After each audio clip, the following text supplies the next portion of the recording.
Raul Lambino, number 34 sa inyong balota. Magandang gabi sa ating lahat. Sa aking mga kapwa Ilocano, taas nga nyo yung mga kamay ninyo. Naimbag nga rabi kada kaya amin na po. Adinduman, itiayan nyo itata. Sa mga kapwa ko Pangasinan, masantos siya labit si kayo namin. Sa ating mga kababayan sa Central Luzon, Pampanga at Tarlac, maya pabegi kay kungan. Sa mga kapwa Bicolano, mare gabi sa inyo, gabos, at sa ating mga minamahal na Bisaya, maayong gabi kaninyong tanan. At sa ating mga kapatid na Muslim, Assalamualaikum. Alam po ninyo, wala na ako masasabi rito. Nasabi na nung mga unang nagsalita. Si Attorney Vic, nagsalita na. Si Attorney Jimmy, nagsalita. At siyempre, si Senator Bato, nagsalita na. Pero ako'y naka-jacket ngayon. Ang jacket ko ay parang pulis. Sa ating mga kapulisan, kasi membro po ako ng adopted class ako ng Philippine National Police Academy Class of 1988. At marami sa kanila ang nagsasabi, hindi lahat ng mga pulis at napakamaraming mga pulis ang sumusuporta kay Tatay Digong. Yan, kaya ako nag-uniforme ngayon para alam nila na maraming matitinong mga pulis. Kasi galit na ang taong bayan sa mga pulis. Huwag naman po sana. Nakita natin, isinabi at napahinggan natin si Senator Bato kanina, pulis din yan si Senator Bato. Pulis din si Senator Bongo, kasi kami mga adopted classmate ng Philippine National Police. Mga babae, na pakinggan nyo na siguro yung aking mga vlog sa Facebook at saka sa TikTok. Pang-apat na gabi na ngayon na halos hindi tayo nakakapagpahinga, hindi tayo halos natutulog. At yung nangyari nung March 11 na hindi namin malimutan ni Atty. Torion, talagang masamang-masama na yung loob namin noon. Alas 2 pa lang ng hapon, gusto na nilang ikarga si Tatay Digong sa eroplano. Sabi nila, hindi raw sila magkipagtulungan sa ICC.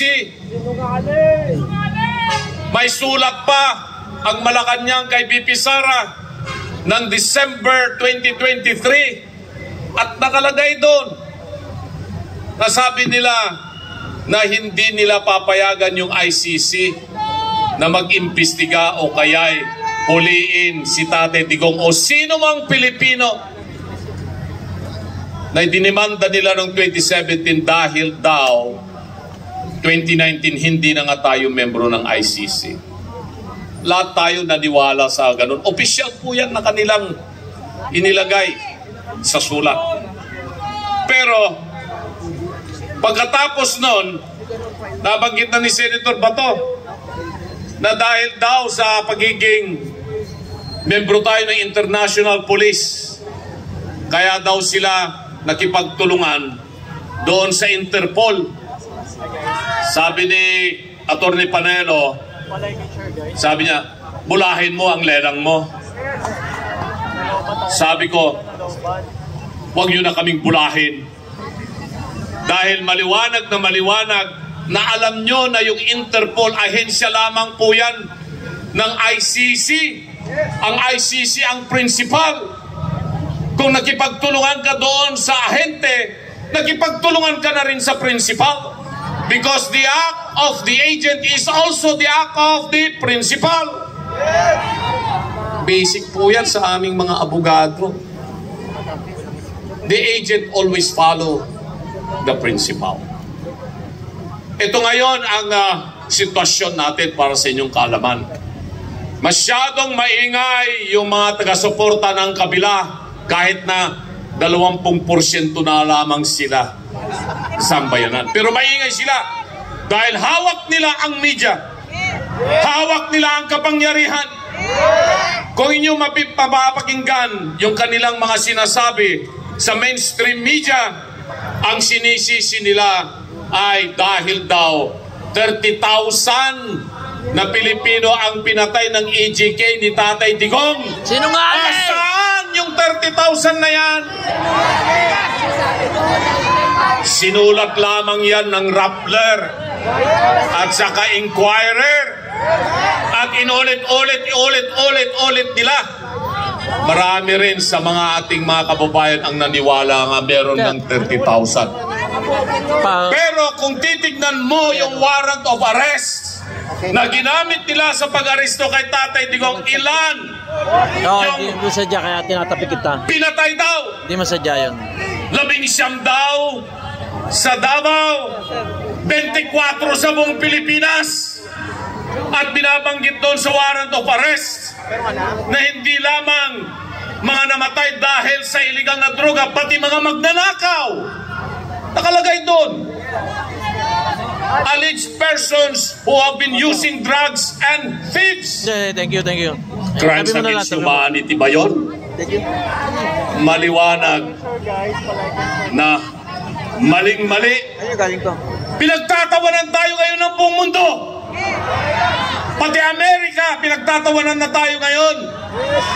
Hindi nila nire-recognize yung ICC. Pinagtatawanan tayo ng Russia. Hindi nila nire-recognize ang ICC. Ng Indonesia, ng Pakistan, ng China, ng Israel. 60 nations all over the world don't recognize the International Criminal Court. But here in the Philippines, despite the fact that we are not members of the ICC, we have surrendered a Filipino, the greatest president ever, Tatay Digong, in the hands of the foreigners. Yan ang nakakasakit sa akin, mga kababayan. 3 gabi po akong halos walang tulog. Tinitingnan ko ako anong nangyari. Sinasagot ko lahat yung mga nagkukomento sa akin. Pero kaninang umaga, sabi ko, mamamatay na ako rito kung hindi ko ilalabas yung sama ng loob ko. Kaya po ako'y naiyak kaninang umaga. Umiyak po ako kahit nasabihin pa ni Mayor Basti with all due respect at ni Atty. Vic Rodriguez na hindi ito panahon na tumulo ang luha natin.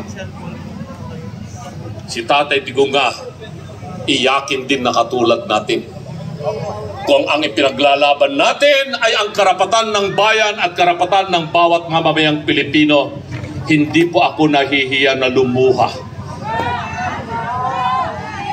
Lumuha na po kayo, umiyak na po kayo, upang sa ganon, panumbalik ang inyong lakas na labanan itong kasamaan na umiiral dito sa ating bayan sa ngayon. Pero tama yung sinabi ni Senator Bato, huwag tayong gagawa ng anumang marahas na hakbang para bigyan sila ng pagkakataon na mag-declare ng martial law dahil iyan ay kasama sa kanilang plano. Tanggalin nila si VP Sara, ipatalo lahat ang senatorial candidates ng PDP laban Team Suka at mag-declare sila ng martial law. Kaya ito, makikita nyo, sino ang mga mastermind?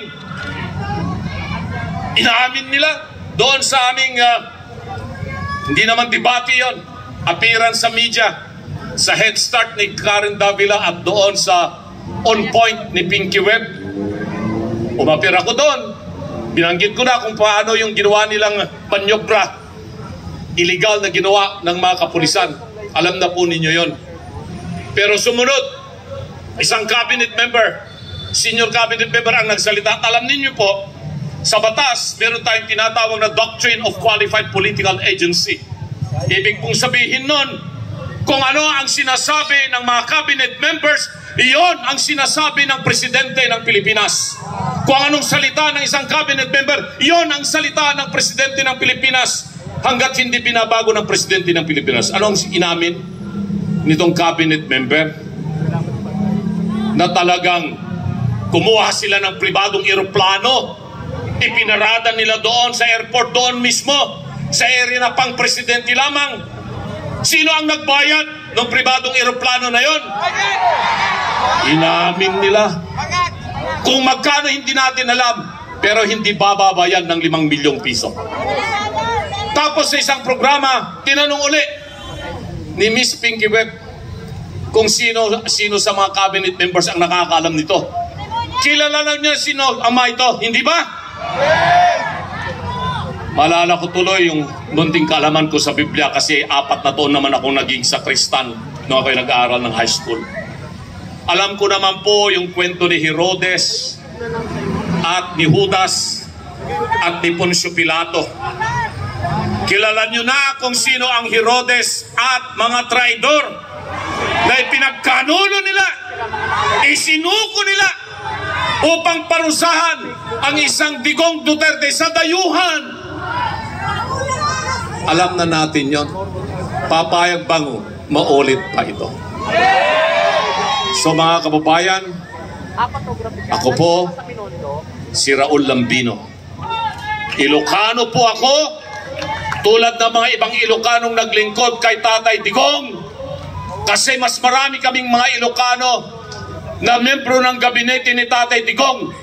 Majority ng kanyang members of cabinet Ilocano. Wala po sa amin kahit isang Ilocano ang tumatalikod kay Tatay Digong. Kasi ang totoong Ilocano ay merong paninindigan, may pagmamahal sa bayan at sa bawat mamamayang Pilipino. Mabuhay po kayo. Maraming salamat. Maraming salamat si Attorney Raul Lambino.